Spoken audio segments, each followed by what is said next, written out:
The army has indeed announced the completion of a full security sweep of the neighborhood of Sheikh al-Maqsoud that was under the control of the Kurdish fighters. But a curfew is still imposed in this neighborhood, and civilians are not allowed to leave their houses, which means that the current situation is still in tension. The government announced just earlier, a few hours ago, that a number of SDF fighters and PKK fighters as well were in this neighborhood.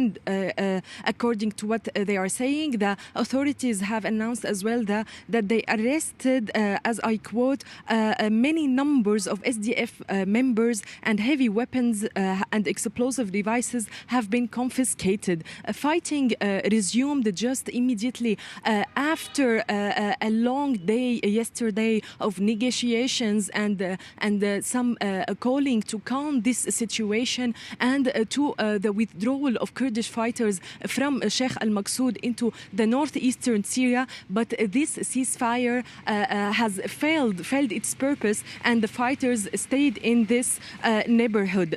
Buses has been sent to Sheikh Maqsoud for this purpose, but they weren't able to go out from this neighborhood. It is also, as we can say, a media war. The Syrian government and SDF are mutually accusing each other of being responsible for this violent clashes and targeting civilians. It was for 4 days, it was for civilians heavy nights and days of shelling and of terror. The defense civil has announced that over 162,000 people had to flee their houses outside of these neighborhoods into centers that were set in Aleppo or even in rural Aleppo as well.